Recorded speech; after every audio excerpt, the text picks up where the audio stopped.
Well, good morning, everybody. We're gonna have to speak to the back of the room because we don't have microphones, but yet we want to make sure that everybody can hear each other.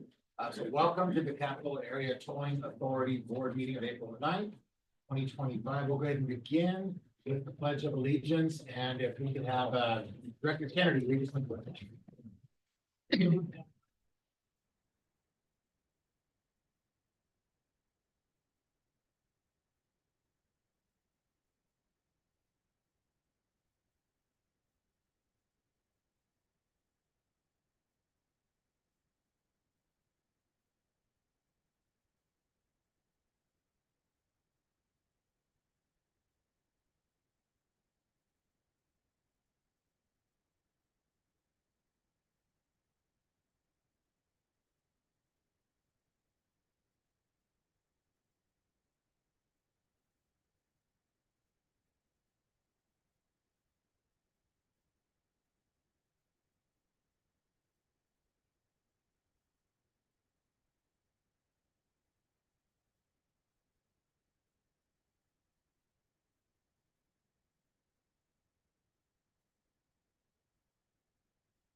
There's no public comment at this time. And none submitted to the clerk. All right, well, maybe what we'll do, given that we just had a tour, and we are at a Caltrans facility, maybe Director Service, if you wanted to share some thoughts and kick us off this morning. Absolutely, Chair Villegas. Thank you, everybody, and welcome. Welcome to our Regional Transportation Management Center here in Rancho Cordova. I can tell you we're very excited to have all of you here. I know we're a little bit squeezed, so bear with us, but I think we're gonna have to get a tour before this board meeting, and there'll be another one afterwards. So I encourage all the board members that can attend that tour to please do so.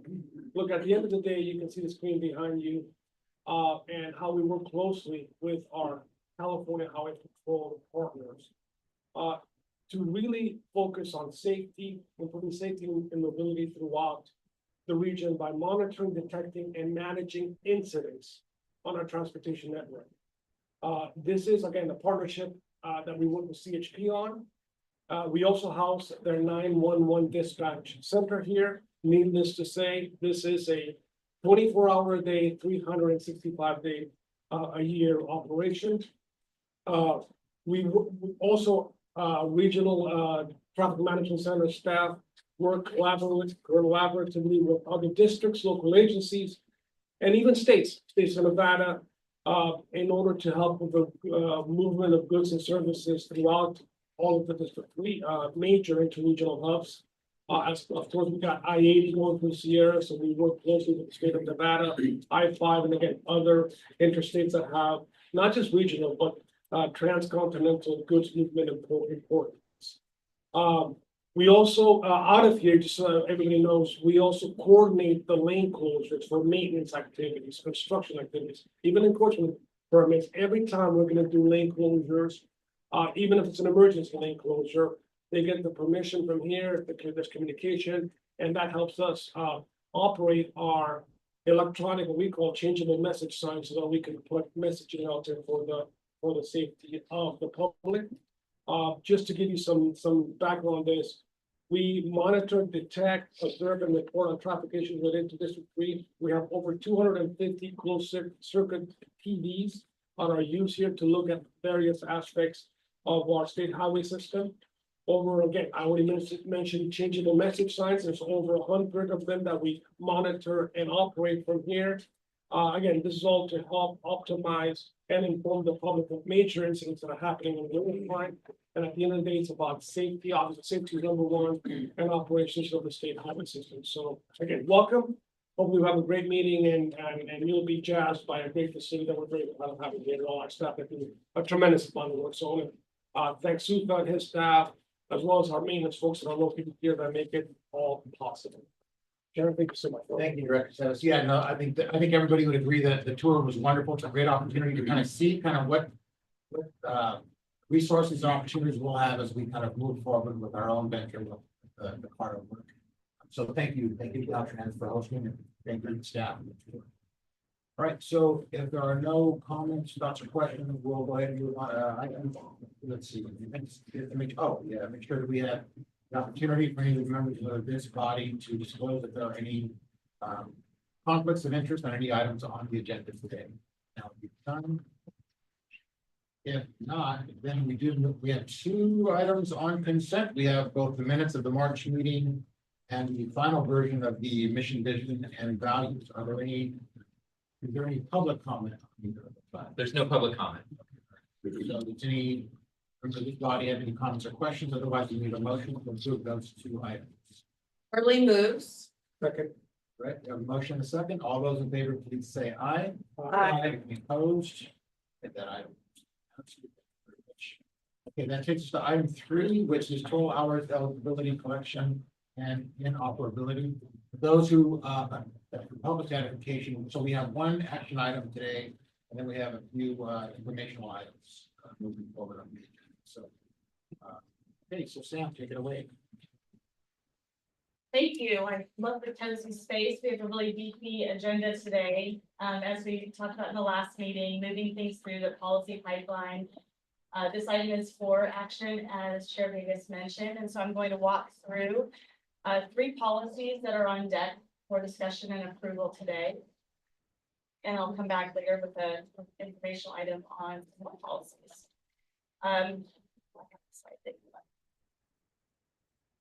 Okay. Just as a reminder, this is how we're planning to move things through the process. So at the last meeting, with the policies that are under this action item, we discussed these at the last workshop. And after that, being able to synthesize some of the feedback and make some decisions, coming back to you with a response and some of what we've heard on these policies from the last meeting. And then staff recommendation on adoption. So you'll see here, we are looking at that April meeting at the top row with goals, eligibility, and hours of operation today.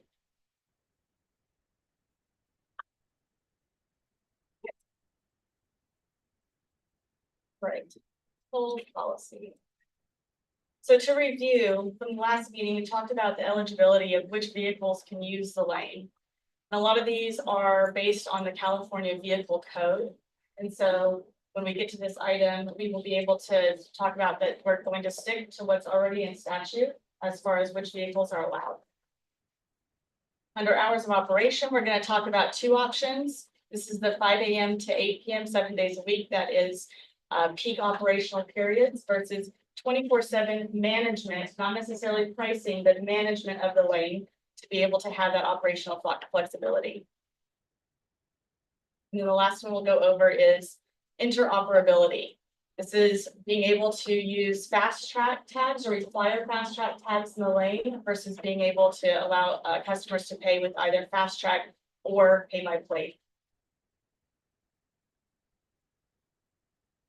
So what we heard last month was really questions about, is fast track a technology that's going to stay in adoption for a long amount of time? For the hours of operation, what kind of signage, static and dynamic, will customers see on the corridor based on these 2 different options? And then operational costs, that delta between operating or managing the lane 24/7 versus peak times. We also talked about the pros and cons of tolls of operations for, of operational hours, as well as the different types of toll collections. We're going to report some of that back to you. And then if you would like to have a discussion based on that input as well as the staff recommendation. So what you see here are, we interchangeably talk about these as transponders and toll tags. And these look different, but the guts are the same. So within California, the CTOP agencies follow a title, it's called Title 21. It's part of the California regulation code. And it is a specification for a technology that is held by Caltrans to make sure that wherever you go in California, your fast track will work. So if you have a fast track now, when YOLO 80 opens, you would be able to drive in that lane as a fast track enrolled customer. We refer to these as form factors. They can go on different types of vehicles, either external, like on motorcycles versus a typical one that you have in your car.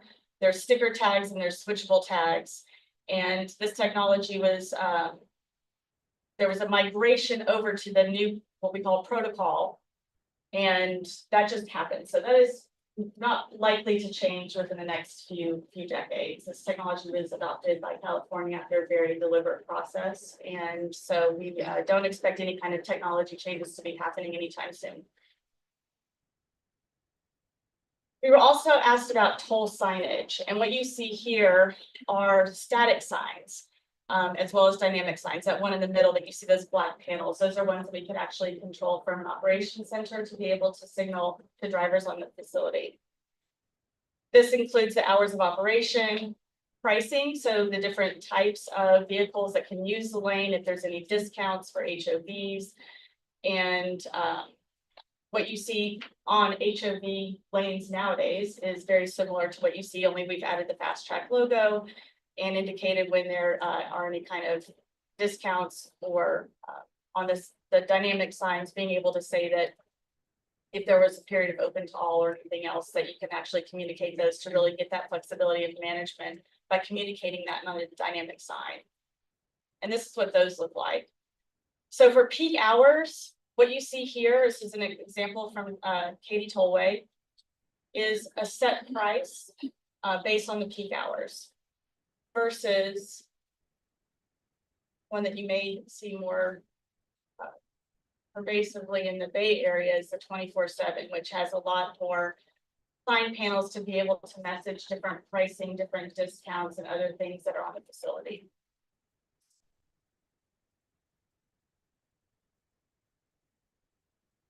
We talked a little bit about the hours of operation last time, and I'm highlighting a few things here as far as the pros of each one. It's true that when you have less operational hours, there are incremental things that will cost less. We don't typically see those as very large needle movers. And agencies have made that trade-off to be able to manage a lane 24/7 to respond to traffic that is non-recurring or unanticipated, to really be able to still offer those reliable trips outside of the typical peak times. 24/7 also offers simpler messaging. We do find that when we have express lanes that are only operating during peak times, sometimes no one uses that lane at all because they don't know how to use it. And when customers are confused, that capacity really gets left untapped even during recurring congestion. So as far as those deltas in operational costs, I wanted to introduce some of the cost drivers so we can get a sense of what really costs more. When you pull up a toll system, the toll system is running, we're not turning it on and off. So it's out there reading things, and whether or not we're processing a transaction happens when we're pricing, but there's not really an incremental cost to that toll system just being up and running. So take that as one end of the spectrum versus when you're actually pricing and the transactions that get produced, that when we process those do have a cost. And so when you think about managing a lane 24/7, there are variable costs and static costs. And these are some of the cost drivers. So I'll pick on a couple here. Whenever you're pricing, you will process more transactions. In order to do that, we also capture images. Those images have to be manually reviewed, even if most of the automated system is doing the image review. So those have incremental costs. Typically, those costs are offset by the fact that you're collecting a toll. So when you think about that delta, it creates a much smaller delta because you're receiving funds in exchange for processing those transactions. The roadway operation staff is another one I'll just point out. So when you're actively managing a lane, when you're pricing, you typically have operations staff that have eyes on the roadway and are able to respond to certain incidents. So having additional operational hours would equal more manpower, person power, to be able to handle the operations being actively managed. Customer service center hours aren't necessarily dependent on when you operate. It used to be that customer service center hours had a really high mark to meet with 24/7 operations, and you'll notice with your bank and other ones, no one really does that anymore. So that's unrelated, but it is a cost driver. So making some of those determinations early to understand when customer service is available is more of a static cost. And that's what I'm saying, that when whether or not you manage 24/7 versus peak, that's a stable cost that's going to happen regardless of this decision. So this is really things that we look at when we get into the contracting part, when we look at your back office service provider, when you have your lane system integrator on the roadside. All of these costs get taken into account. And so this is partially related to operational hours, but I also wanted to preview this to get a better understanding of what's static, what's variable, and when that cost effectiveness comes up in the decision process. I'll take questions on this at the end if we want to come back to it. So here I've done a brief comparison because it really is relative. So it's not necessarily this is best, this is cheapest, this is most expensive. But if you look at the modes that I have on the left column, in a 24/7 hour operation, you could be in any of these modes. Your ops staffing at peak tolling would be fully staffed. That's making sure that the pricing is doing what it's supposed to, that if you have incidents in the lane, that they're being actively managed, and that you're able to really get your throughput and meet your goals of your facility. Versus midday and weekend tolling, where you probably have less incidents and less hours, so you can work on a reduced staff. That would be a cost saving measure to understand how many FTEs you really need in the ops center during those times. And then during non-tolling hours, you wouldn't need anyone watching the road. It would default to a basic lane that would have the standard incident management level of service that's expected by state right of way. Similarly, maintenance response times, which is something that that comes with a cost. When you have a system integrator that is collecting revenue, if something happens in the field, we have response times that are required for them to go out within a certain amount of time and recover a site to make sure that that site is collecting revenue. We have to allow them time to do preventive maintenance. And so that would happen in the non-tolling hours. That's when we would allow them without penalty to be able to go take care of their system stuff and ideally prevent things from ever happening during tolling hours. I won't walk through the full spectrum of the rest of these. We can come back to it. But what you see here is the relativity between each mode. And we would be looking at those to be able to maximize operational efficiency as far as cost, but also performance. And so this shows kind of how you get that mix of threading the needle between cost and performance to really max out your objectives. All right, moving on to interoperability. As I mentioned, transponders are all the same in California. If you have a fast track, they'll work everywhere. So you are getting a tag-based interoperability immediately. That happens through the back offices of all of the state top agencies. The decision here is really whether or not you require fast track to be in the lane versus allowing people to pay by their license plate. And to remind the board, as far as what we talked about last time, is that when we require fast track, we see our repeat customers who have an account, who have that toll being collected in the most efficient way through a tag transaction, which means less leakage. That would mean that a fast track, a car without fast track would receive a violation. And so fast track, you're paying a toll, no fast track, you receive a violation. There's no billing to a license plate in that model. There is an opportunity during that violation process to interface with the customer in a positive way. So as a reminder, we do commonly see programs of first-time waivers and creating the conversation to convert people to fast track customers. Whereas a pay-by-play offers more leakage because you're spending money to chase down individuals via the DMV with the registered owner's address, which is mandated by the state law. That's how you have to be able to go enforce your toll violations. And we don't see that as incentivizing fast track penetration over time. So ideally, a really high performing facility has a high penetration of fast track being collected in that most efficient manner. Lastly, eligibility. I mentioned earlier, we follow California Vehicle Code, which establishes vehicles that are not eligible to be in the express lanes versus those that are. Two-axle vehicles, buses, and motorcycles. It's the most succinct way to say that you should be in your lane. Other vehicles that are really large or have trailers are not allowed.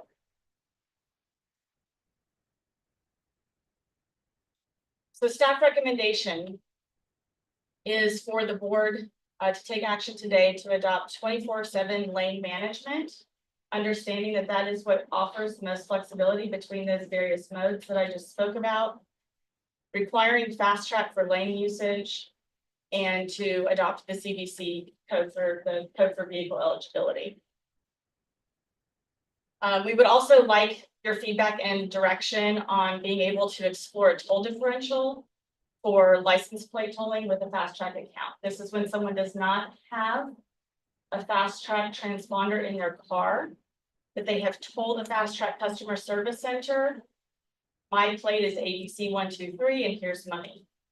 And what we can do as far as being able to cover the operational costs that come with processing that type of transaction when there's not a tag present. Before I take questions, Chair Vegas, I was just.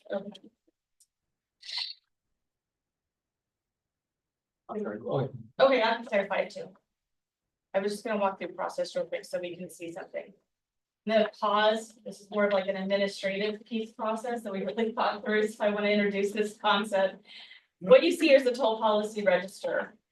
When we started talking about just like the format this takes within these meetings, what we wanted to make sure that we were doing is show you actual language. So if you look at your packets, the actual policy text is shown here. What we will be doing is building this register as the board takes action to adopt policies. So you'll see this register grow throughout the year. And that way we can come back and do one resolution. So we're not having these things live in multiple resolutions. So this is the actual language and it just builds off of what the staff recommendation is. And I will turn it back over to you, Chair Vegas, for any clarifications, and I can go back to slides whenever you guys need. Perfect, and thank you for that. I think that some information at the end is very helpful for everybody who maybe doesn't track this from beginning to end, kind of be able to pick up where we all. So I'll check, are there any initial questions before we get into the questions and more comments? Check the clerk to see if anybody signed up to speak. There's no public comment. All right, no public comment, double checking, okay. Well, who wants to kick it off? I'll jump in, Chair. All right, yeah, yes, sir. Thank you. Thank you for presentation. Just a couple of questions on the operation cost driver slide that you had. And specifically around the roadway operation staff hours. So when we look at op centers that we talked about in our previous meeting, you laid out kind of that bubble chart of all the different operators and op centers. So when we choose a partner, or we partner with somebody to kind of run that center, do we then have CARTA staff that are working there, or are those operations, are we choosing one that's already 24/7 to meet that requirement that we have? Like, how does that cost driver go up? Are there already employees there that we're partnering with? Are we hiring employees in? That means our costs are up. How does that work? So let me, we're gonna split into two, because when we talked about the back office provider being contracted, that is providing the customer service component, that is account management, that is call center, and that is really kind of more of the softer account management. It's not the real-time monitoring of the physical roadway. So the front end, when we say operators, what we're talking about is really kind of what you see here. Something similar to this. So that is eyes on the roadway for specific amount of labor hours that you would want for actively managing, especially during peak times. Okay. Does that start to answer? Yeah, sure. Okay. Can I add?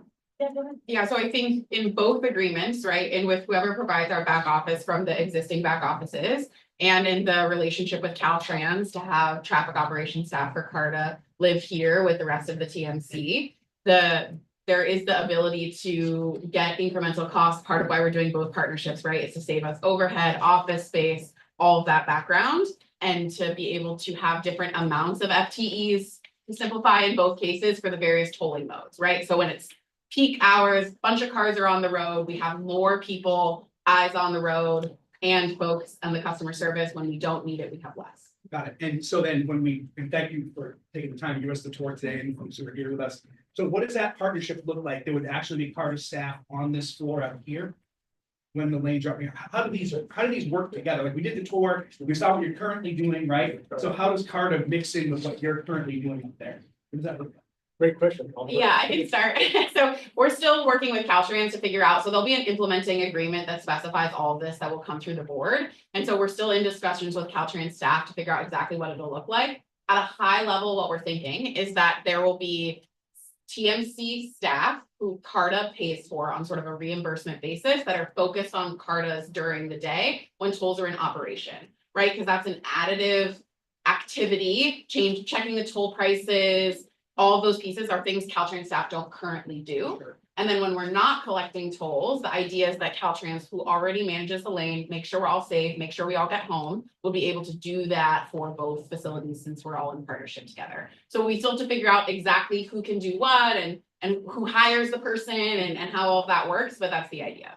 But if I may, I totally agree with you, Catherine, that is my understanding as well. Thank you. And I appreciate the question, Director Chapman, because what you're hearing is these decisions really lead to scope, right? I mean, we're basically able to define what CARTA's needs are for these to be eventually baked into agreements, whether it's an interagency agreement and partnership or a contractor. This is how we make sure that we're getting we don't have any gaps and we don't have redundancies in what CARTA's needs are. Can I just add on to that? And that question surfaces what I think is going to be kind of a recurring theme, and that is, if that is what we want, there will be associated costs. If we want, I don't know that for sure, but I would imagine that we need to score those kinds of, depending on where we at, costs associated with that. That just means that cost of this project continues to grow, right? I just wondered if it's staff level that we are tracking all of these questions and what their associated potential growing costs, because as we accessorize this outfit, it gets expensive. I don't have better to say. It does, but I think what I hope is clear is that we've been anticipating these costs all the way along, right? You'll remember Caltrans came and provided a memo and said, these are the commitments we're making to CARTA to be a voting member. This was a big part of the conversation. I think we're able to speak to it in a lot more detail because you all are way more in the weeds with us, but we've been thinking about this all the way. And what I want to be clear to the board is that whichever of the policy decisions you make, in there's wiggle room to figure out exactly how to implement that. What this does is narrow us down a path so we can have a clearer conversation with Caltrans and we have not presented and won't present any options that'll bankrupt CARTA, right? Everything here is, doable. Yes. Kind of along Director Chapman's question, so for like slide 16, for example, impacts on operational costs, how many CARTA employees are we expecting to hire? Is it like 20, 30, 40? What are we thinking? If we're planning for one employee and executive Director, but as we like ramp up and we come into Sacramento and Yellow and I mean, I can share that that's part of the implementation planning. So we do cover in the roadmap staffing recommendations on when you want to look at different organizational models, when you want to staff, what you want to insource, what you want to outsource. So who's a CARTA employee versus a contractor. And so that is part of the implementation roadmap planning. That work has not been done yet. Some of these decisions, again, will lead into that because understanding, when I say FTEs, I mean, I really mean if you have a spectrum of a long shift to cover, one person's not going to work 14 hours, right? So that's 2 head counts. So we do analysis later in the program planning process. right. Yeah, I think it's just in my head. I'm like, okay, peak tolling hours, there would be about X, Y, and Z amount of employees. Non-tolling hours, there would be X, Y, and Z. And so I just kind of wanted to. I think it's more like, right, so I would say COG employee and I do work for CARTA and CARTA reimburses SACOG for those costs. So that's the similar kind of arrangement we're thinking about for the traffic operations center and for the back office. So CARTA wouldn't be hiring people to sit there. Caltrans would be tracking how many hours of folks who sit here are doing work for CARTA and CARTA would be reimbursing Caltrans is what we're thinking. And I guess maybe this is more of an implementation question, but as we continue moving forward, there's a lot of spam for like, hey, you have an unpaid toll. I got one this morning. Surprisingly enough, when I was driving here and I'm like, do I was like, I must be on your same list because I got one from Easy Pass this morning. So is there already like a national plan on that? Or what is the plan in the Bay Area? Because I haven't, like last year, I think I clicked on it and I was fooled almost But imagine all like non-English speakers, that are thinking about their own transit, what is our plan? Is So there a plan? There are campaigns, it's difficult, right, because that's a general population message, right? It's not just customers that get that message. So if you look at some of the websites for, say, for Bada's website right now, there's a huge banner that's like, we do not text for payment.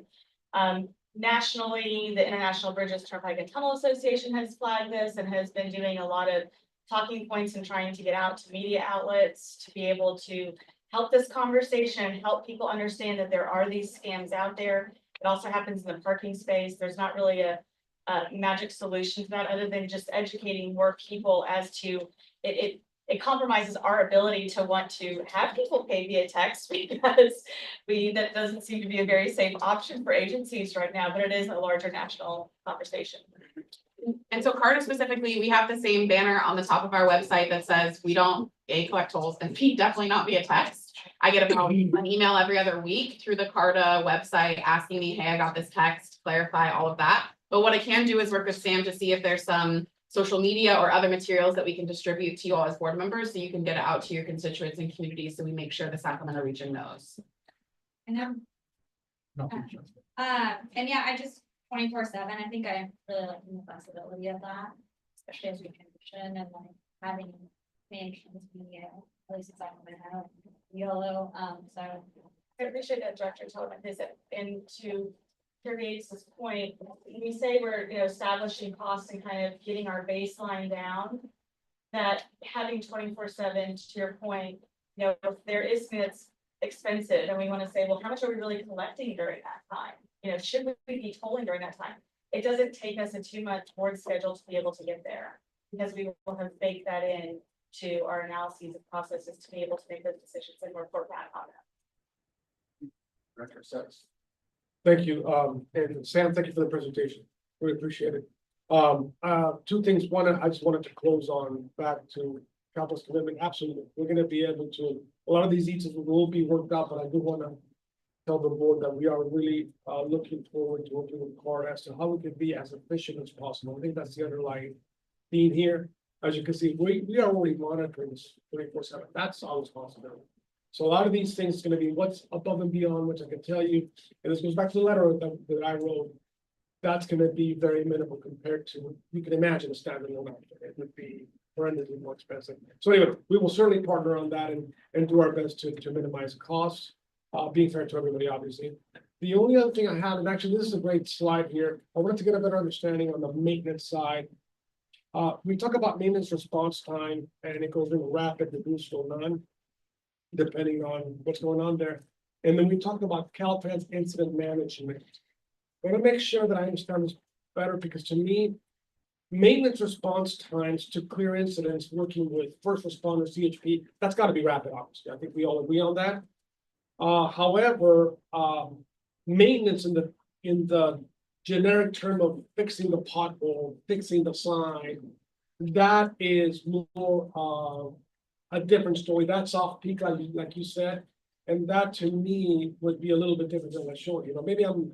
No, I Complete- appreciate the completing this. clarification. We should name that called system maintenance response time. Okay, Because if we have, say, a camera go out at a toll point, there you go. or a reader goes down, we lose power, we lose comms. I mean, the system does have built-in redundancy, but what we're talking about is that we're paying a system integrator for a certain availability to make sure that we are collecting our revenue. And so we hold them to KPIs for a response time that, again, it's cost drivers. So we look at things like it's 1 hour versus 2 hours and what their performance is out there. That's system maintenance response that is put into the integrator contract. So that's Yes. very good. Okay, that helps. Director. Yeah, I have a couple of in the weeds questions. When we talk about 24/7, and we're doing our contracting with, it sounds like Caltrans. Would that look like during the evening when we're in sort of like non-polling, that we're still paying for a Caltrans employee? Or no, that our CARTA now time goes off, and then, because Caltrans works 24/7 regardless.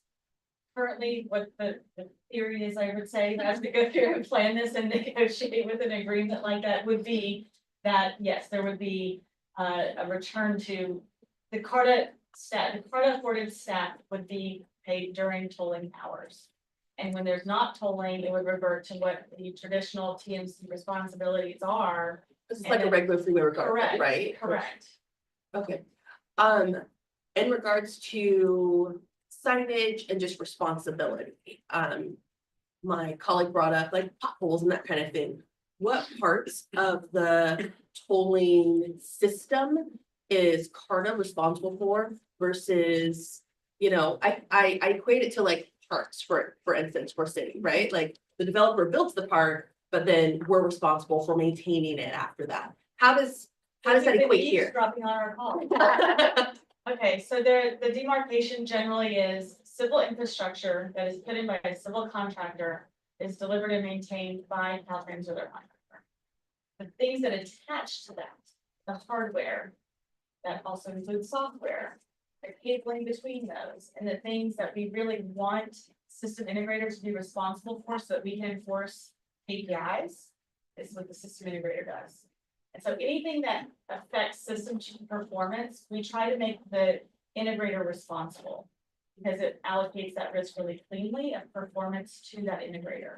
And I just want to make sure that we're speaking the same language. Integrator in this case is CARTA. Oh, I'm sorry, the system, That part. yes, thank you. The toll system integrator is the roadside procurement contract that we've been talking about. So when we say roadside system, that's one system integrator that integrates to the back office provider to send. And now I'm gonna get even more specific. By integrator, you mean like in this case, fast track? Can I check? Or, yeah. Talk to Yeah, me yeah, about yeah. your kindergarten. No, it's really important, right? So CARTA is going to hold a contract with this system integrator.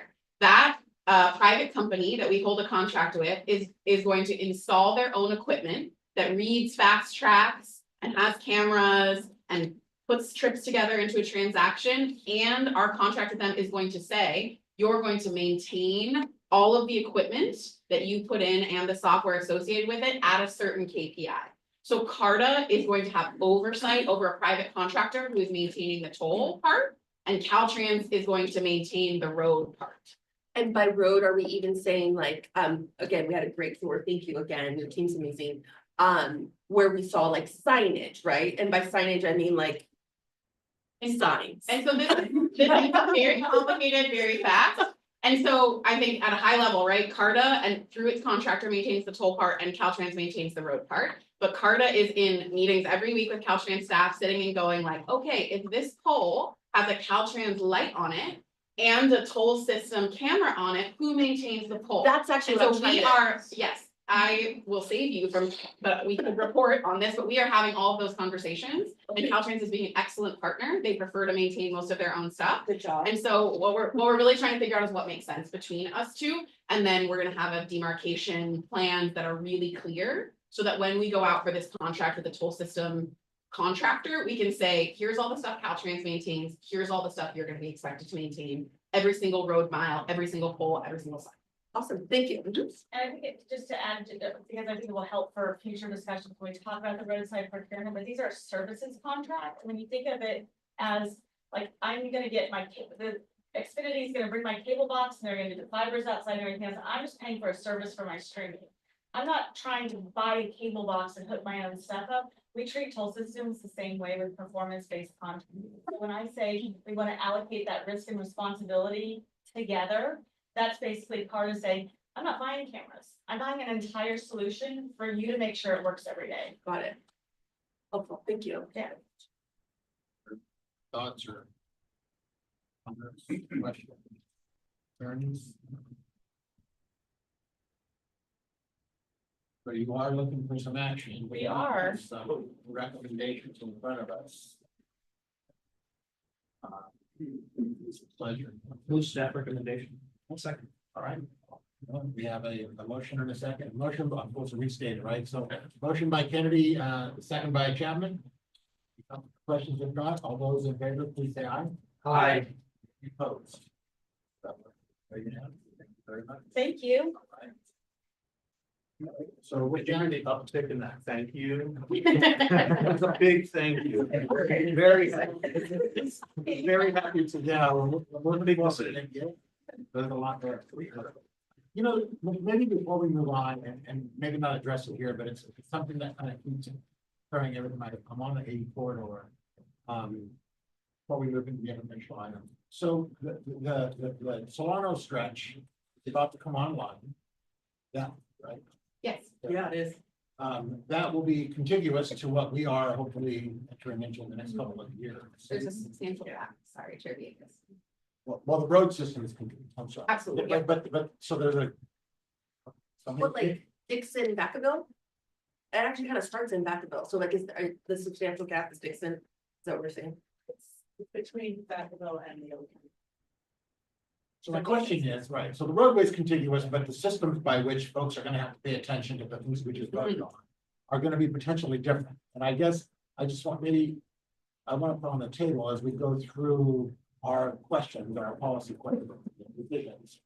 Are we thinking about what that looks like as a contiguous road system, but not necessarily the way it's managed? And are there things that are gonna be either confusing or incompatible, or how do we align with them? I want to put that out there because I know the cost is one, right? That's a no-brainer, right? We just discussed, I did, at least that as you're coming from the Bay Area, you are in a system, even the Solano stretch, there are going to be costs associated with that are completely different when you enter into this 80 stretch along. So I want to be thoughtful around how we are thinking about this contiguous system. As CARTA for the moment is it, we will have responsibility with regions. So I want to keep that in front of us so that we're thinking about how it's. All right. So are we, the last time we met, we actually asked the question, were you all talking to those who are building? And I think the answer was, actually, we have a upcoming meeting. And so you guys are talking, and they will be somewhat streamlined, or at least information wise or something. Yeah, so California state law, right, requires that all of our customers have to be able to work across, so it'll be very easy transactions wise, anyone who uses their facility can use ours, vice versa. There are gonna be some policy differences likely, for a number of reasons. So the Solano 80 express lane, which they've largely finished the civil construction work and are looking at starting to collect tolls sometime late this year, early next year is generally the timeline. Is part of the Bay Area's, like MTC data, the Bay Area Regional Network of Express Lanes, which includes the Bay Bridge as part of its system. And so the finances of that toll system, because it includes the Bay Bridge, affords that region the ability to make decision. They don't need to be in the black as much as we need to be in the black. They don't have to run as lean of an operation as we have to run. And so where we are making policy decisions, we're being really thoughtful to make them as unconfusing for customers as possible, but we can't necessarily afford to have as generous of policies as they can afford to have. Information. Yeah, that's helpful. I had no idea. All right. Okay, so we move on with that. Thank you. We move on to item 4 and the informational item, and it's the Yolo 80 traffic and revenue study scope and schedule. Morning. Good morning, everybody. I'm Carlos Contreras. I'm president of CNM Associates. But before I present myself, well, let me see. Let me see the menu items here. There we go. Oh. There we go. So this is what I'll be speaking to today. The CNM introduction, traffic and revenue in context, some forecasting basics of traffic and revenue, and some characteristics, what makes Yolo 80 managed lanes different, and then the schedule and timeline. But before I go into that, I'll ask Kathleen to give us the bigger picture. Right, so Carlos is part of the consultant team that YOLO Transportation District has that's supporting a lot of the work to help deliver YOLO 80 on time. This is an oldie but a goodie slide on sort of how the three partners are working together to keep YOLO 80 moving. So we just have done a lot of toll policy conversation. We have a budget item coming up this year, which is really CARTA's focus.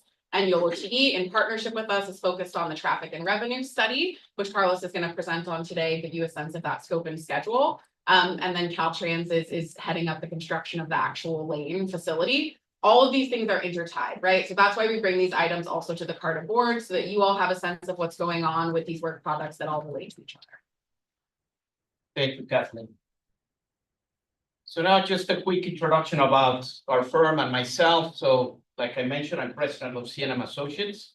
I have 30 years of experience, 20 of those leading C&M's traffic and revenue practice. We've specialized in traffic and revenue forecasting, project evaluation, etc.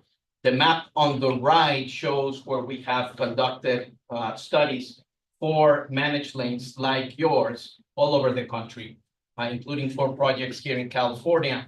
We have a staff of about 40 specialists just on traffic and revenue. We've done over 200 studies in the last 20 years, 41 express lanes projects, and our studies, we're one of the few firms that specializes in financing. So we actually support bond issuance, state infrastructure ban, TIFIA bonds at the federal level, loans at the federal level, and private loans as well. And as mentioned, we're part of the Yolo County Transportation District contract through Silicon Transportation Consultants. So the role of traffic and revenue in the managed lane development process. So first and foremost is the evaluation of congestion impacts to policy alternatives. So first of all, what is the value that we're providing to the users? That's the most important goal and the emphasis that we make in our analysis. And through that value that we're providing to users, what is the revenue that we can generate? And then how can we support financing? Finally, how can we support stakeholder outreach and public involvement through, sometimes providing, shedding light in some misconceptions around express lanes and managed lanes. So the graphic on the left will be familiar to you. That relates to toll operations objectives that was presented to this board by the CARTA consulting team in the December board meeting. And on the right, you have the items in which traffic and revenue can inform those objectives and policy decisions. Toll rates, toll discounts, eligibility, hours of operation, managed lane separation, pricing structure, and available funds for operation and maintenance, and then quantifying the outcomes of the objectives that we're pursuing.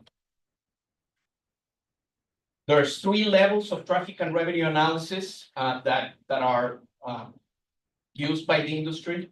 Sketch level, which is the level 1 that has already been performed as part of the private studies for YOLO 80 that you may be familiar with. The intermediate level 2 study that we're conducting right now that utilizes the SAC-SIM travel demand model and then collects information and then calibrates that model to be able to use for planning and feasibility purposes like that we're engaging right now. And then there's a 3rd level that it's a similar process, but with much more detail aimed at being able to answer all the questions from rating agencies, bondholders, financing institutions, which would be the investment grade level 3. This is the process that we follow with traffic and revenue analysis. At a big picture, we're basically looking at supply and demand. What is the supply of the road network and transportation modes, then the demand that is driven by population, employment growth, etc. We take observed data and assumptions, put that into the travel demand model and calibrate to the observations, and then provide it with outputs.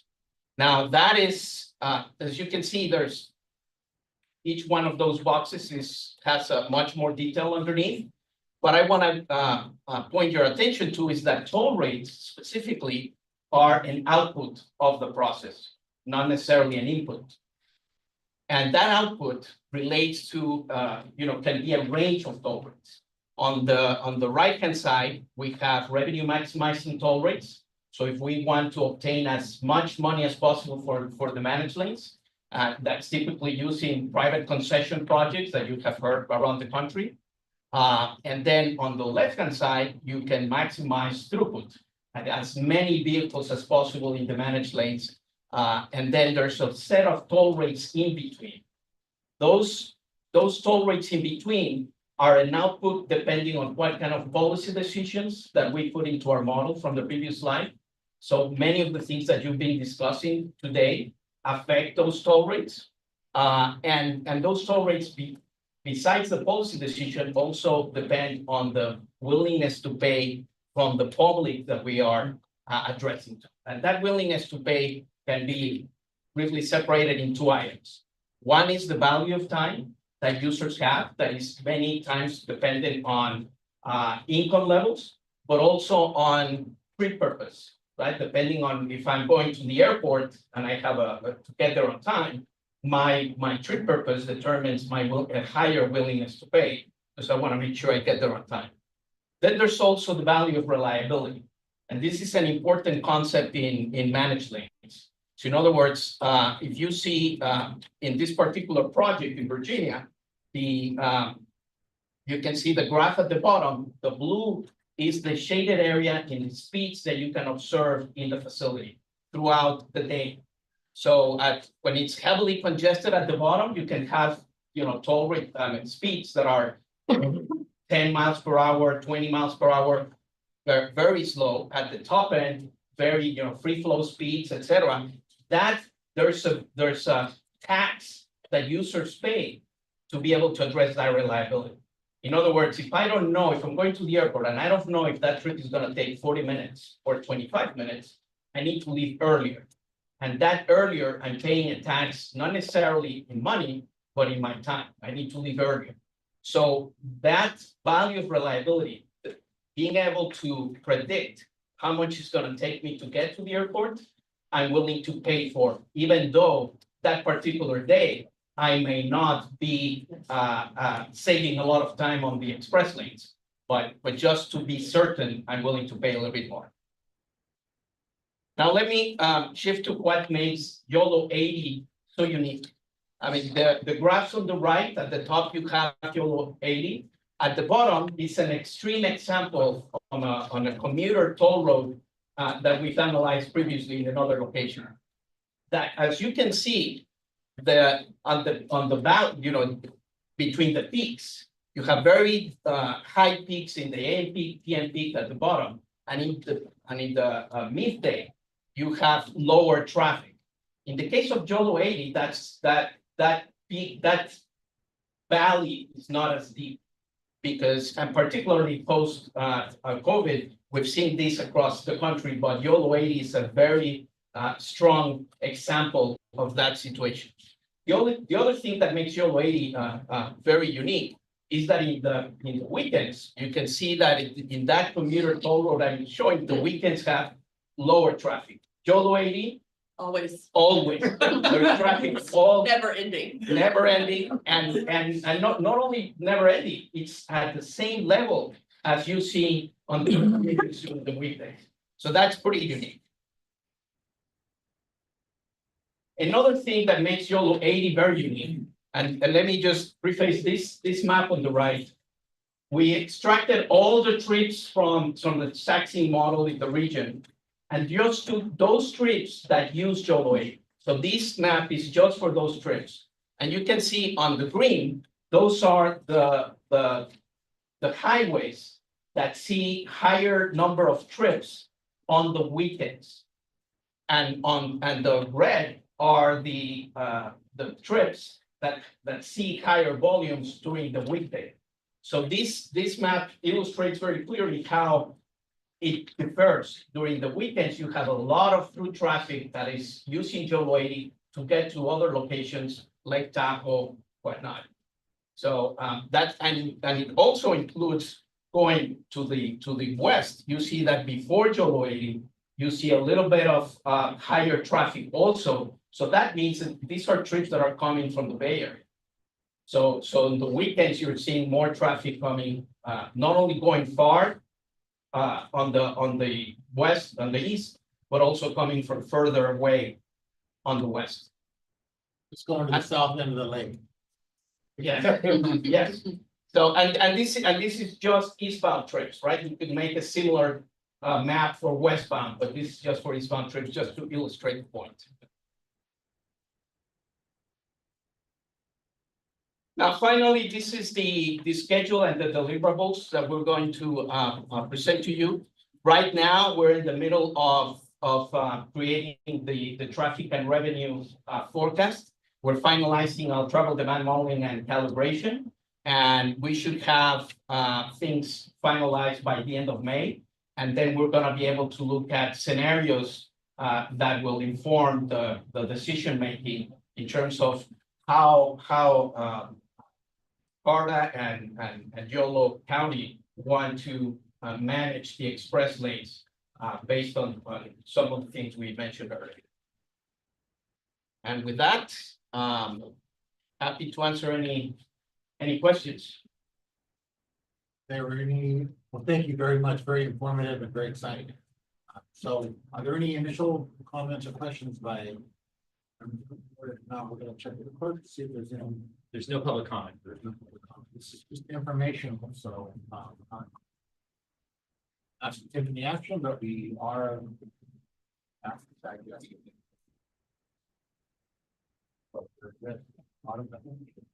Thank you. Okay, all right, well, very good, thank you so much. Okay, that is item 4. Item 5 is, let's see. Toll pricing and discount policy workshop. That's Sam. Hello again. Let's see.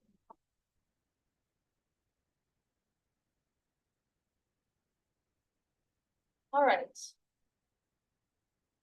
So I already walked through the process in the last presentation, so this is an informational item to workshop toll pricing and discounts.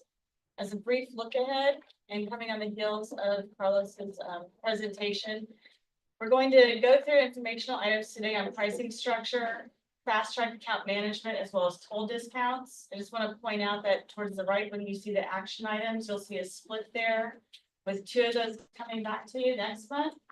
The toll discounts, we want to wait for that TNR when the scenario analyses are done in July to be able to come back and talk about discounts. So we're going to start with pricing structure.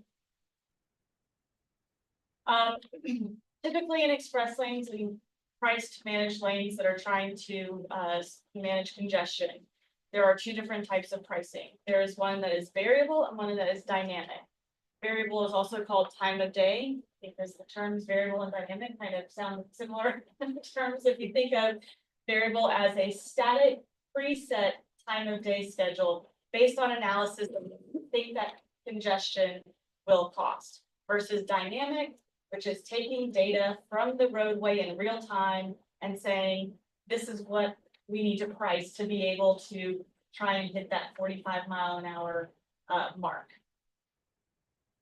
So when we look at objectives beyond that FHWA threshold for 45 miles per hour, looking at that reliable travel time, the captured value, really being able to consistently price on traffic conditions versus pricing on the time of day. And there's 2 processes that go into that we'll talk about. Really looking at how you get to that preset variable price. And then also what your kind of thresholds are, what your bookends are for being able to, what your min-max kind of pricing parameters. So variable time of day pricing is that set schedule. Rates are higher during peak time. So it's helpful to come off of some of those graphs that you just saw. We would look at those and say, willingness to pay during these times, the price should be this.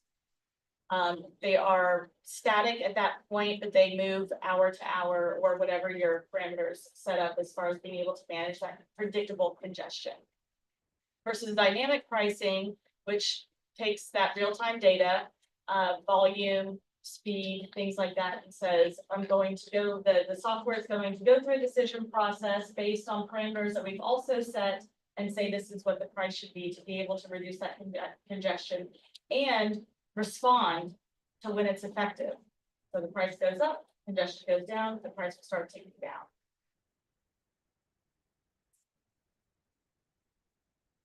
So if you think about a commute hour scenario here, in traffic, volume, if you've ever gone onto a freeway right at 5 o'clock and it feels like everyone's getting on, the volume feels kind of slow, but the speeds reduce really fast, right? So in a dynamic simulation, that congestion occurs and the algorithm is already seeing that volume. With algorithms, we can even be predictive to downstream conditions and says, hey, there's traffic happening. I need to start ticking up the price to see if this lane can be managed better. The traffic responds, the toll rate adjusts again, and you get to that free flow traffic. We do usually have a minimum toll set. We'll talk about that in the future meetings. So when you see min toll, that's what that is. Versus in a time of day or variable pricing simulation, the congestion occurs, that toll rate may not really be managing the demand. So when that happens, you have to have a manual intervention with the system. This is where your operators would go in and be able to override what the system has already set up and try to control congestion that way. And then depending on how traffic responds, the operator would intervene again and say, okay, now go back to my set schedule. I will point out that when we see manual intervention of systems, we do have a lot of preset tools and work that goes into that. It does not always correct for human intervention in the system. And it does require more training and standard operating procedures to be able to pull off. Okay, now we are going into segment, where are we going? Okay, comparing those. So variable, it is, time of day pricing is useful when we have routine congestion, when customers know how much it's going to cost. So there is a value to a customer knowing whenever I go home at this time, I always pay $5. That's how much my commute costs. Very simple, it's easy to communicate.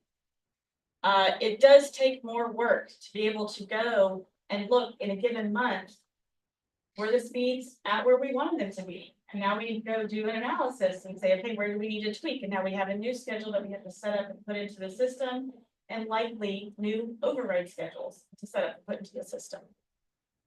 Whereas dynamic is better for non-recurring congestion, so unanticipated things.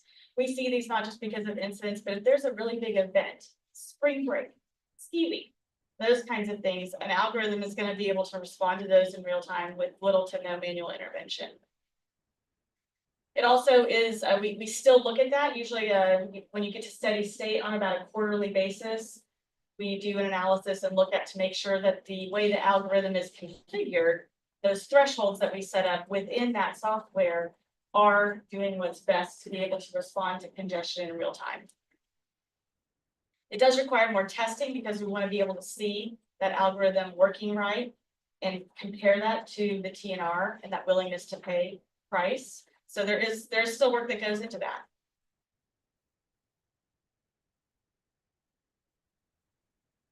Variable we see on corridors that are predictable with congestion, as I mentioned. This is also where you see things like the Bay Bridge, where it's a certain price during the peak hour. Same with fully tolled facilities, that there's a lot less nuance in some of the more traditional toll facilities than there are in express lanes. In express lanes, we largely see dynamic pricing to be able to have that responsiveness to congestion. And then we have some examples of the various types of facilities here on the right. We also have a regional map showing dynamic versus variable. So the ones that are in pink are the ones that use the dynamic algorithm. And then we have some in orange that are still on time of day schedule.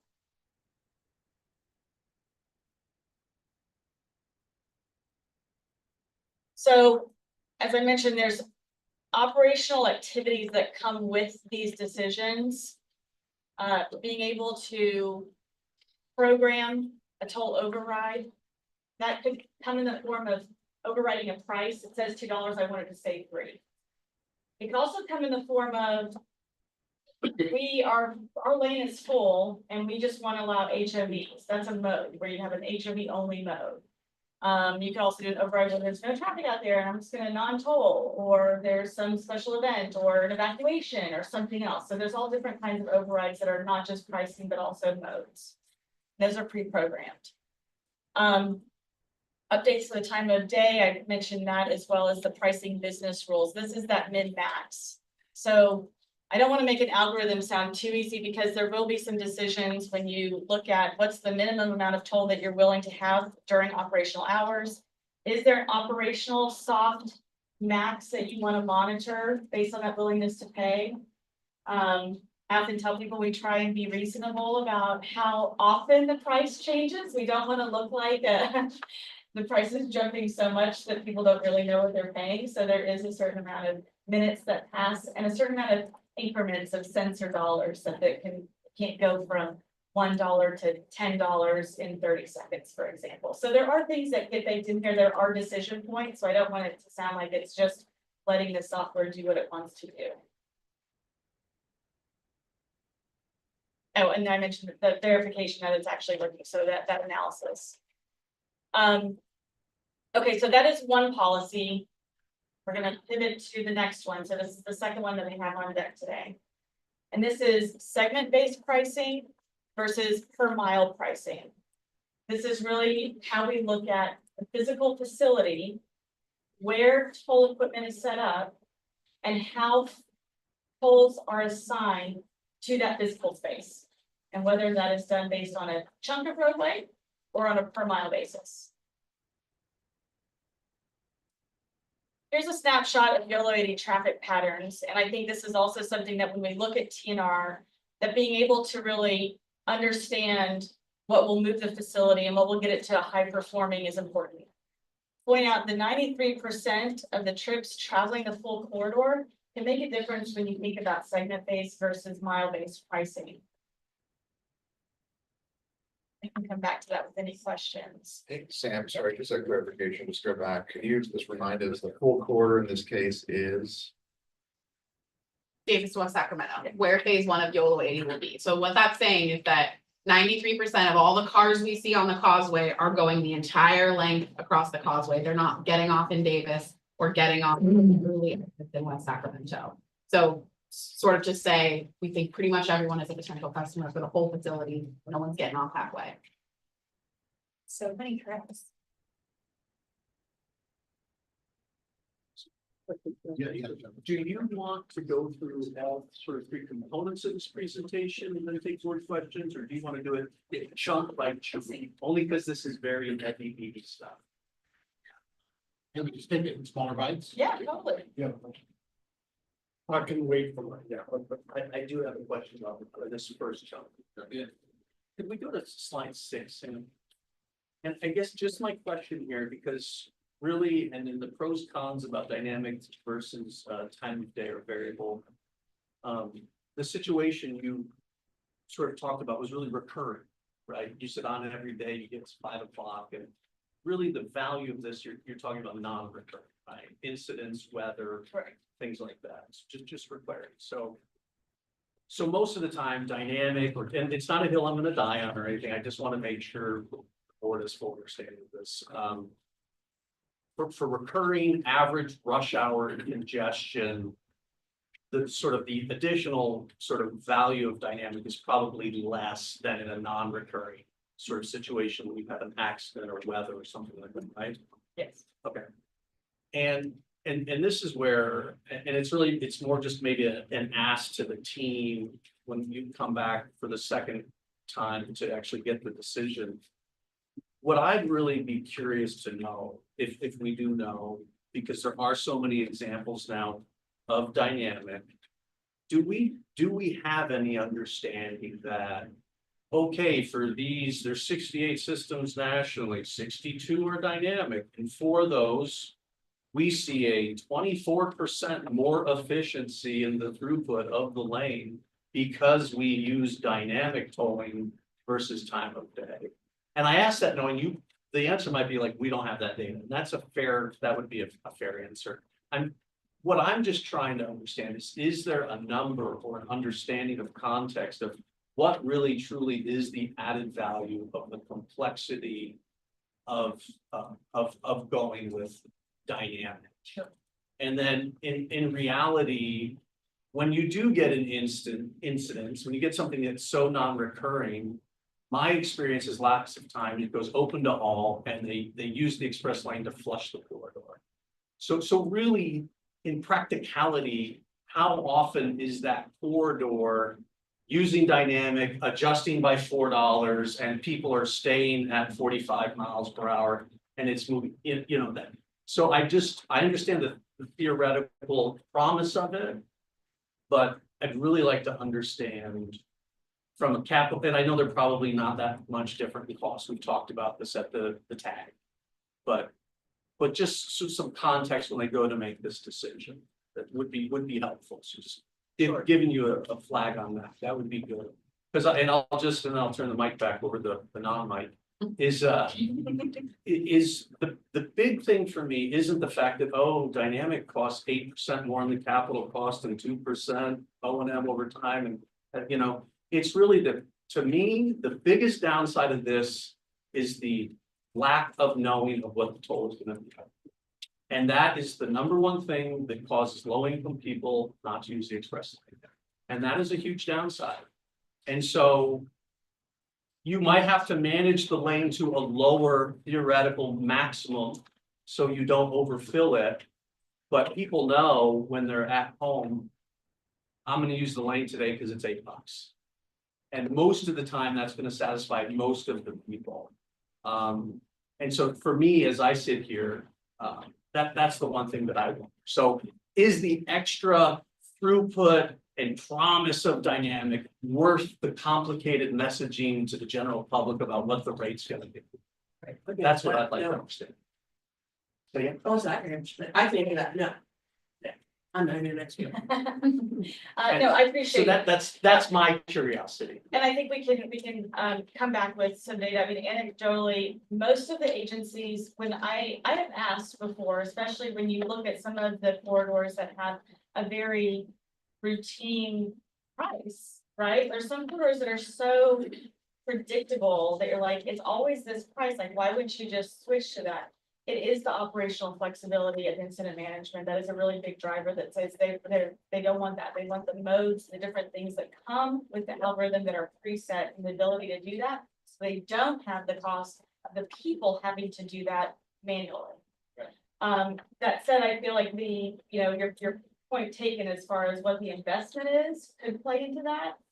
As far as low income, what we learned from the San Mateo project was that when they saw the price go higher, they were more likely to use it. Because what that was signaling to them was that there was traffic, and to low income households, we've learned that reliable trip can mean huge dollars on the other side.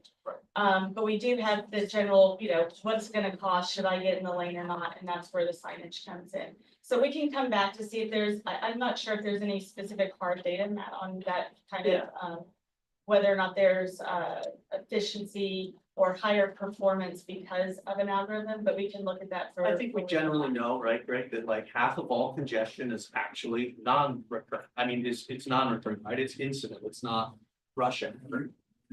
You know, it varies by geography. No. Yes. But so that's just what is the promise? Right. Right, so we're gonna add this complexity.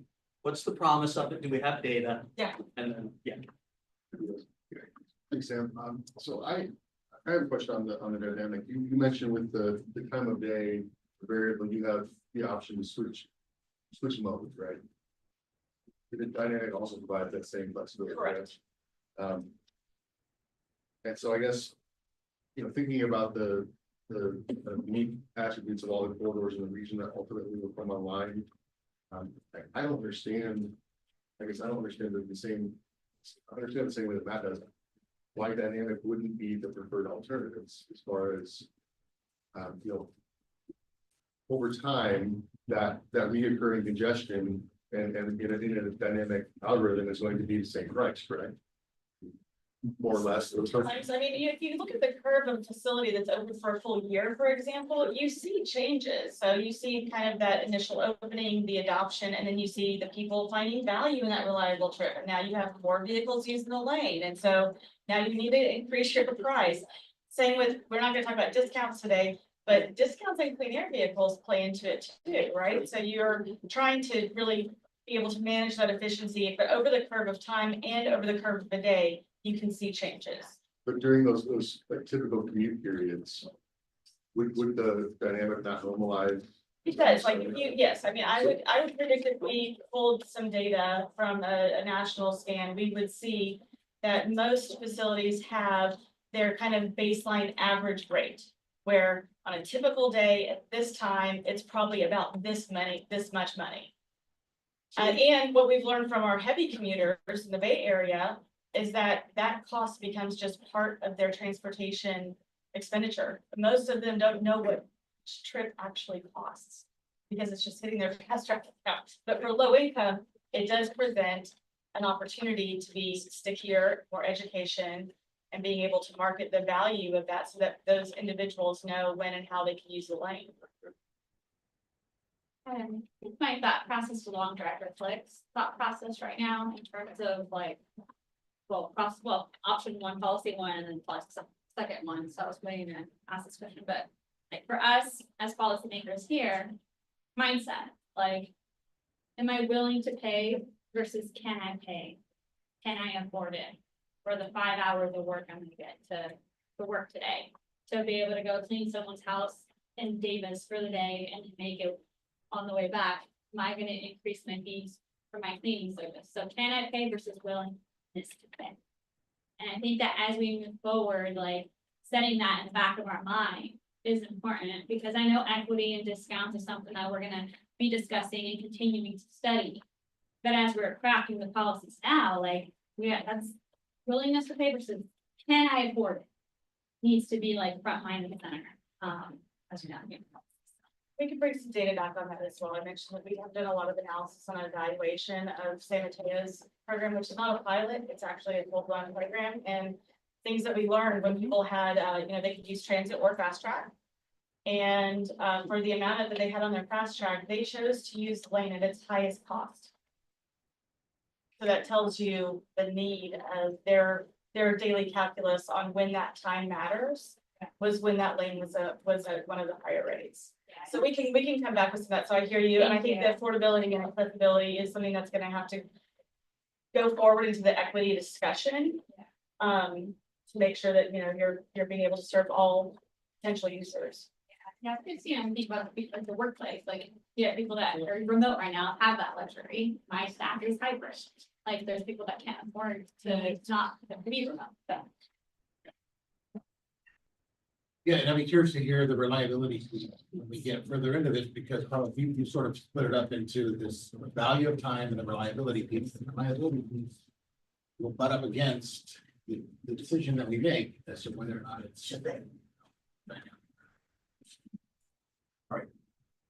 Any other questions? Yes, sir. Slide 13, this is just a minor question, but it has to do with, I don't know if I understand this.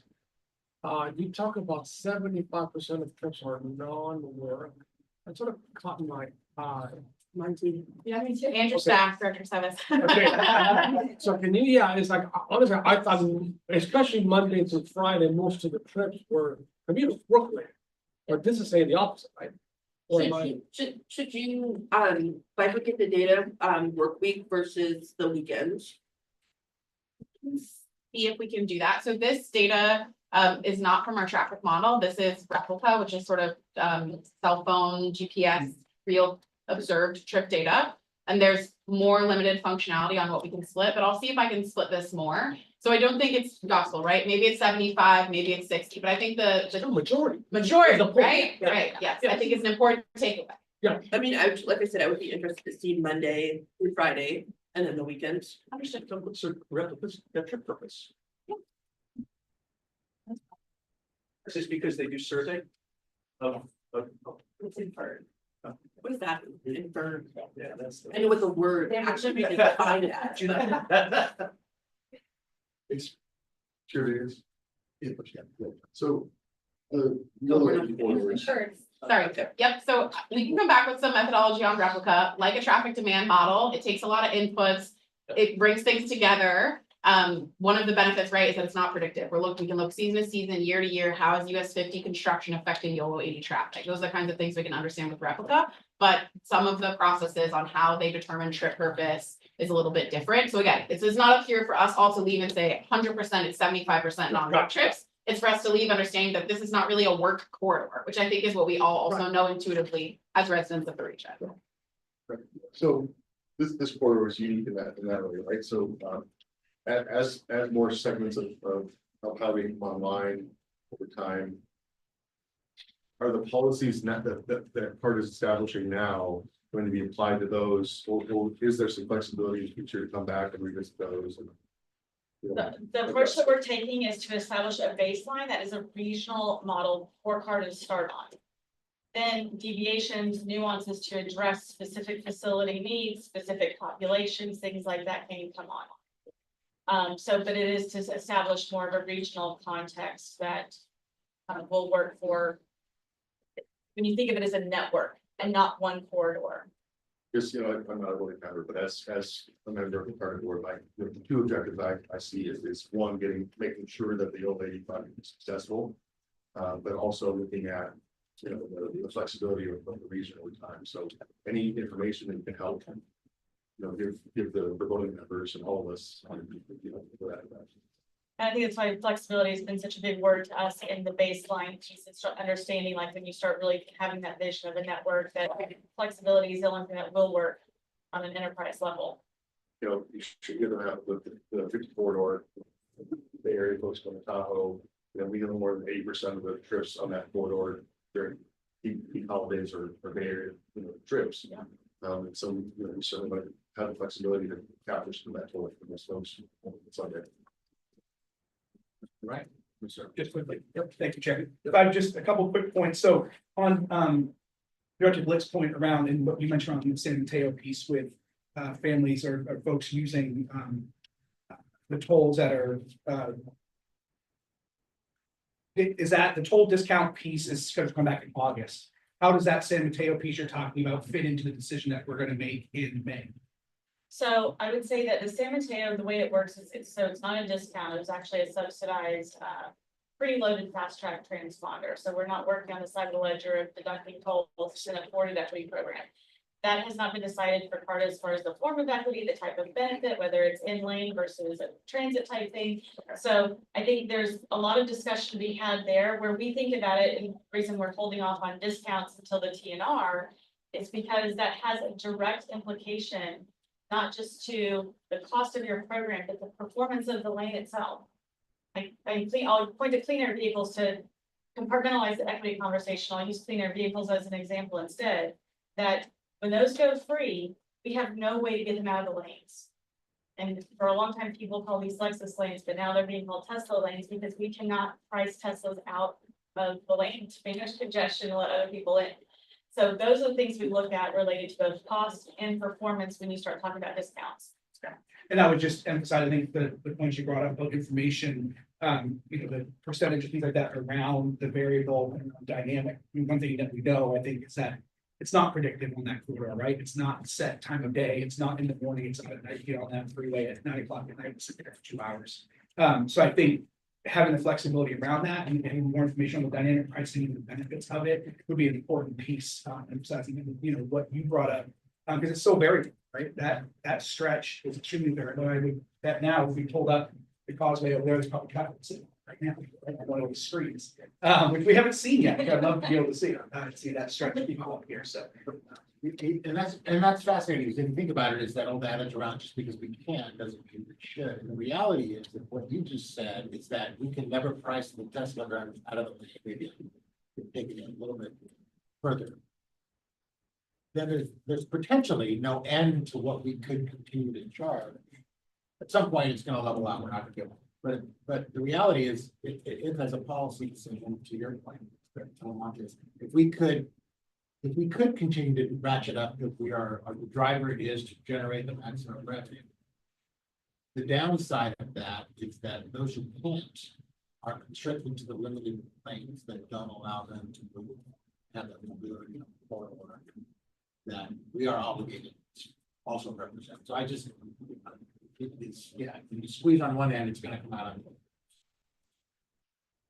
You're looking for feedback, because it's informational. This is informational, I'm getting it, I'm appreciating all of the voices, so I'm here for all of the perspectives, so please continue. Whatever you can of this. Yeah, I have a clarifying question. I want to make sure I heard you right. So everyone in the room can also make sure we're on the same page.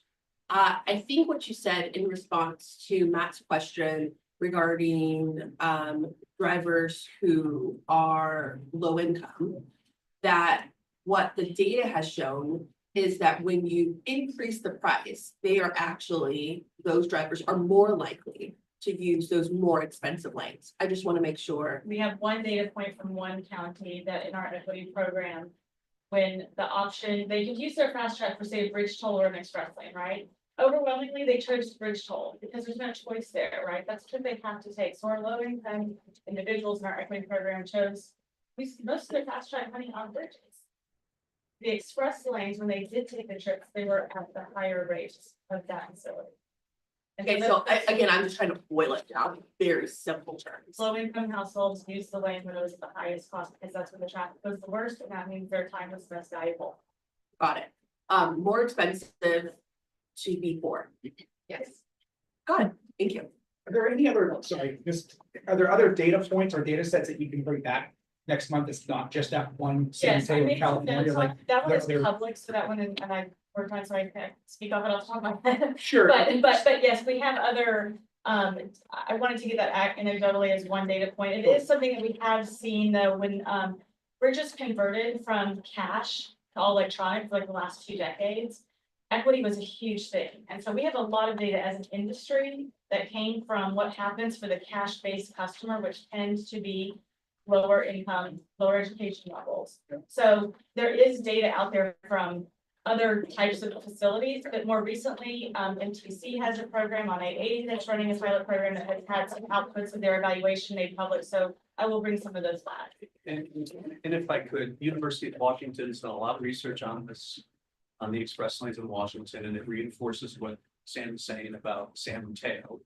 And so when the tolls are very, very high, is when lower income folks are more willing to use it.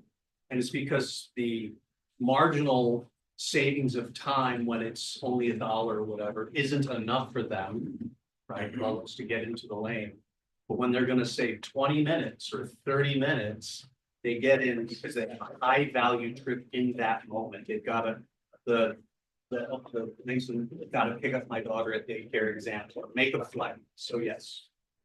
But as a percentage, but as a number of raw trips, it's a very small amount of trips. And along that line, I'm assuming in the signage, and it's probably we already covered, sorry, but listen, we tell people, travel time to this destination, so many minutes, this is a people. Is that something we're gonna be sharing in real time or not? Yes, so when we talk about, like, we covered this a little bit when we talk about segment mile-based pricing, but you see that the signs I put up earlier on the variable signs, those are, that's where a customer is able to make that decision of saying, I'm gonna pay $2 to this exit, and I'm gonna pay $6 for this further exit. Is it on? Is the causeway up? Yeah. Sorry, you're really good, but the causeway. Sorry. Well, it's 11:00. So. It looks good. Hard to compete with the TV. It's I asked Steve to put it up because. That was good. Let's do segment. So, right. How much more do you have to the we're managing and coordinating? We're gonna do one more. We're gonna hold off on discounts. I think that's gonna be a really pithy discussion, and I think I can bring a lot of data back to be able to answer questions in real time, just based on what I've heard today. So we'll table discounts and defer that into the next agenda. Okay. Let's talk about segment-based and mile-based pricing. I think this is pretty straightforward. And so per mile pricing is where you've assigned a certain dollar amount to each mile that's traveled. Versus segment is where you really look at a larger chunk of the corridor as a zone or a segment of saying, if you're in this zone at all, you're gonna pay this price. Versus a continuous trip. So this top one, so we have the miles below the 1, 2, 3, this is a 9-mile stretch of a corridor, and we've broken this up into 2 segments. So in this situation, someone getting into the lane would see a sign that says destination C is $3, destination E is $7. Regardless if they got out of the lane and tried to pass someone to the right or do anything else, once we see them in those areas, they're going to pay those prices on the sign. Little animation. So driver 1 goes a full corridor, $7. Driver Y exits at C. They pay the 3. That was their destination C cost. The driver that exits at destination D would still pay $7 because they've been in that segment. A lot of agencies do this because it simplifies some of the things in the toll system side, but it also says if there's a pinch point that you're really trying to manage, then being able to not have to worry about people getting in and out of the lane in an open access environment gets a little bit smoothed out here. Versus a system that has to be really deliberate to say, if you got out of the lane on E, yes, you're paying $7. But if you got out on C, you're still paying 3. And then if you got out at mile 7, now your price is different. You're only going to pay $5.40. Segment-based pricing has been a structure since about 20, I guess like around 2013, 2015 is where segment-based pricing really started having more, it was more ubiquitous. You'll see here that there are still some per mile pricing. Some of the legacy per mile pricing projects also came from some of the governance structure of what they want to pay. We want to be able to tell people $1 a mile. So it's again, that kind of messaging, it's easier in the trade-off of being able to build trips a little bit differently. I'd also say that segment-based pricing encourages longer trips. So when we look at that and look at the amount of traffic that's going all the way through, that segment-based pricing makes it a little bit easier to calculate.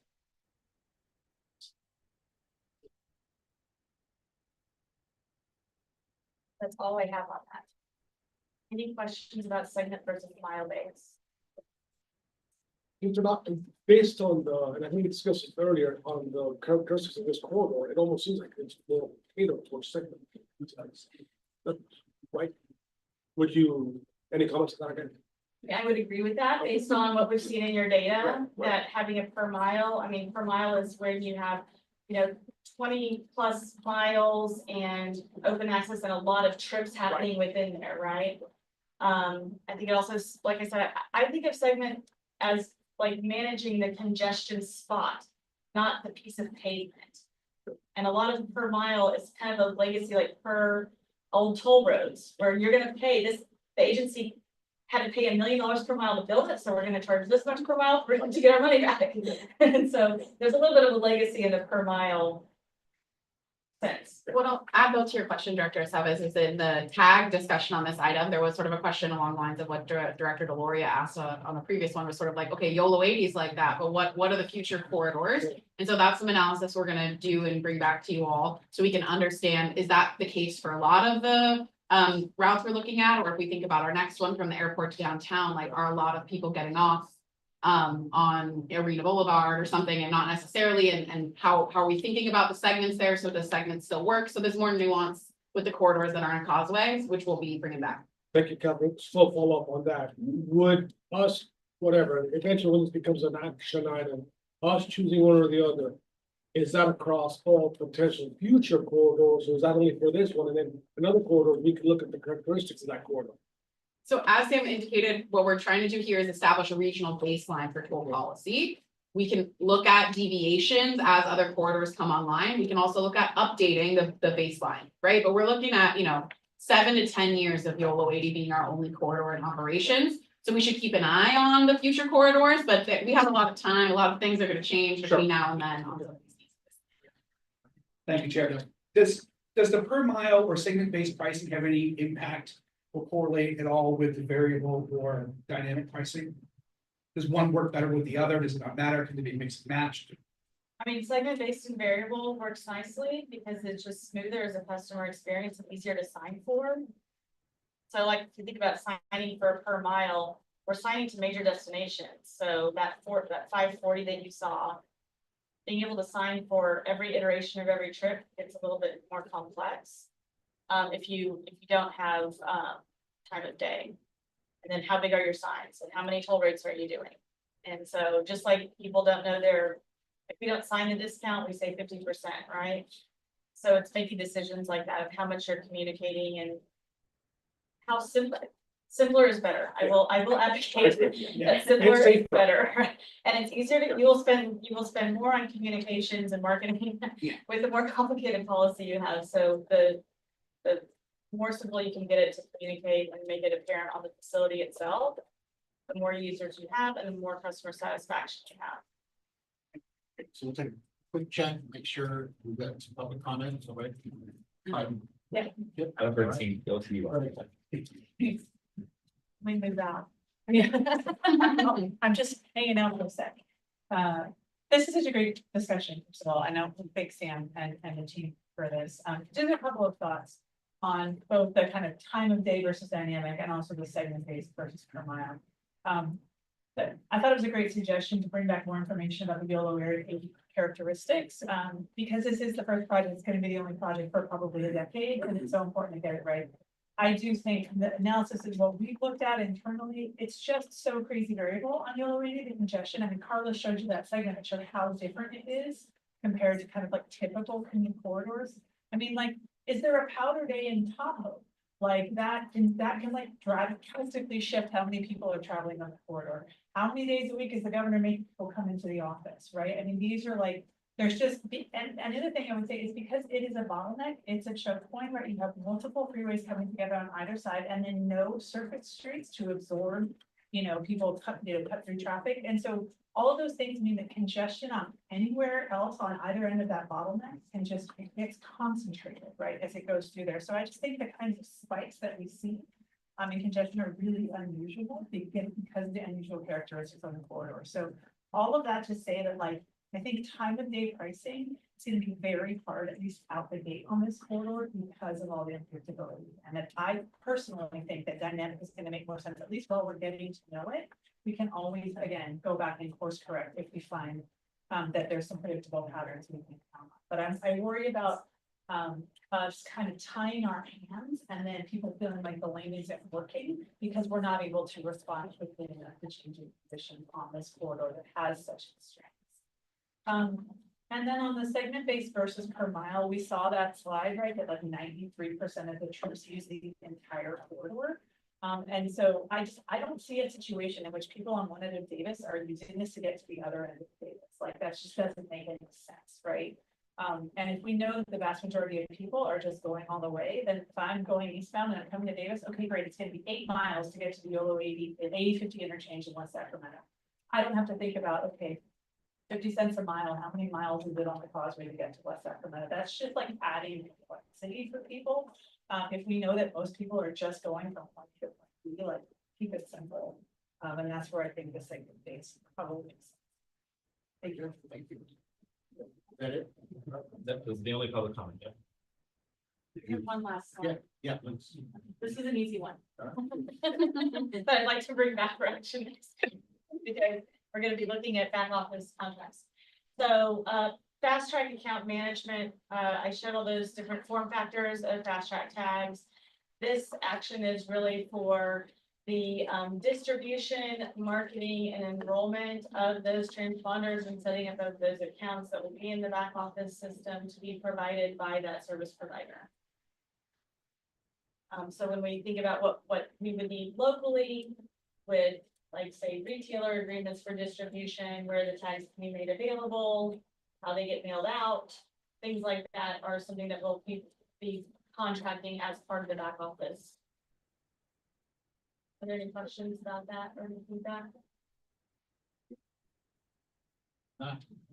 Great, thank you so much for having me for so long. No, it's stuff, and I think it's a lot to digest.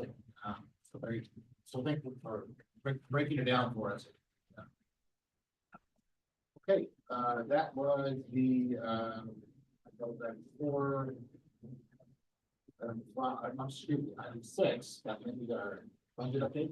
That's correct. So item 6 is an information item. This is the draft budget for next fiscal year. So fiscal year 2025-2026.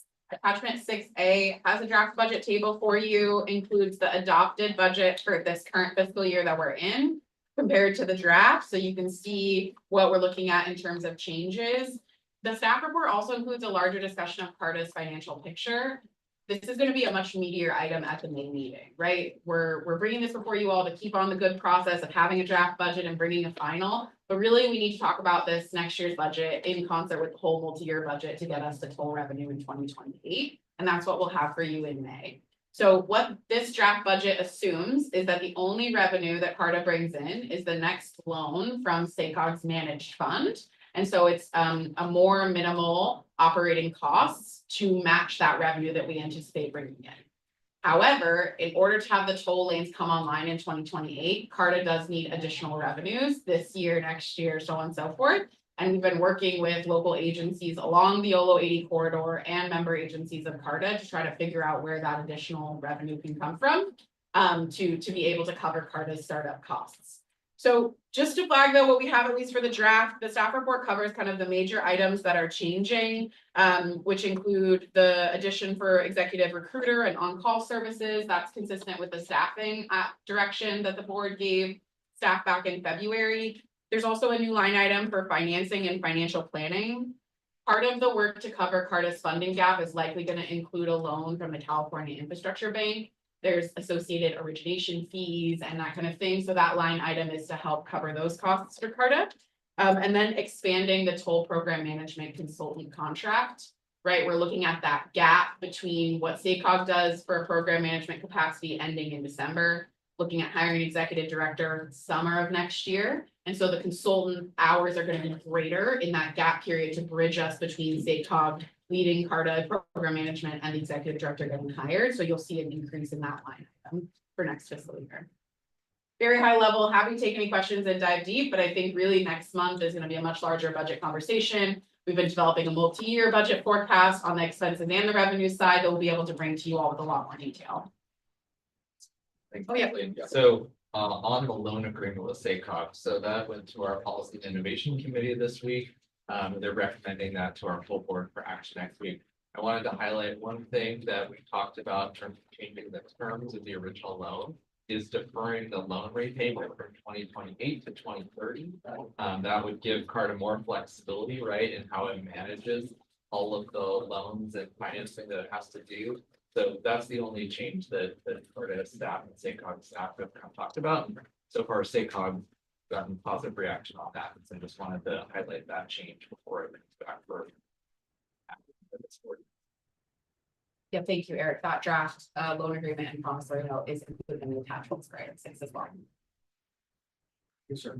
Well, I'm assuming, as CARTA's startup rolls out, the agencies that are involved in this, the financial contribution for the startup, YOLO's the first project, so whatever those agencies are, will bear the burden of that startup costs. As future agencies come online, I'm assuming they will then reimburse, CARTA or those agencies for a fair share of that startup cost, correct? Correct. Right, so let's maybe split out a couple of things here. What we're anticipating is that similar to what SACOG has done, that other local agencies in our region will loan money to CARTA, it will collect interest, CARTA will pay them back with interest on that loan, so they'll get made whole for those contributions. Not a gift, right? It's financing for CARTA to get us through this period. The separate part of your question is, of the costs that we're covering together, which of those are general agency startup costs for CARTA that should ultimately land across the whole network and everybody should have had to pay into if we all came online at the same time? Which of those costs are YOLO 80 specific startup costs, and which of those costs are YOLO 80 operations costs? And so we are working as partners to try to bucket those out. It's very complicated for YOLO 80 because, right, we're learning as we go, but we're really looking with an eye for the next project to say, okay, here's what a startup payment into the kitty to reimburse all of us who brought it forward would look like for a new corridor to come online. And here's the cost a new project needs to pay to CARTA to cover consultant, back office, roadside system and all of that ramp up that we need to do. So we're working right now to try to understand what those will be. That detail on who's responsible for what is not gonna be part of the May item, but we're hoping to get that sorted this year so that we can have greater clarity for all the partners bringing projects forward.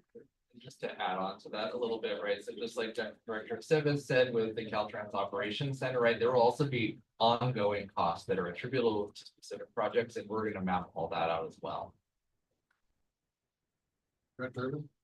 Yeah, so for the loan amount, is there a typical or average interest that's charged? I know what we're currently paying back to SACOG. Is it the same structure or is it different? So what SACOG does, just for clarity for everyone, is SACOG's loan accrues interest at the same rate that it would if it was in the local agency investment fund. Yeah, Yeah. it's the Sac County investment. Pool. Sac County investment pool. So basically, if SACOG's money sat where it normally sat, however much interest it would make, CARTA is gonna cover that for SACOG. And so we've just begun conversations with other local agencies, so we're anticipating something similar. Although I will say, right, CARTA is not necessarily in a position to negotiate a ton, so while we're trying to make financially responsible things, we also are trying to be enticing. So we'll be bringing forward as the conversations evolve with agencies on those discussions. What agencies have you reached out to so far? Sure, we have spoken to the city of West Sacramento, city of Davis. We've been talking to District 3, and also we're going to be coming to Yolo County as well. Yeah, Good luck. no, awesome. Thank you very much. And I just want to put the finer point. We have to figure out some way of jointly sharing the startup costs.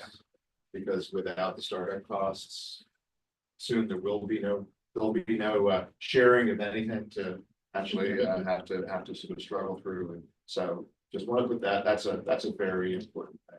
And we talked about this for the tag, and so I think we're all aware, but and it's a bit of a different thing, right? We're not necessarily sometimes some of those used to loaning money. It's we think more in terms of grants. So if we can collectively make this thing happen, it's finance and it will get paid back. So to be continued. Thank you. Well said. Right.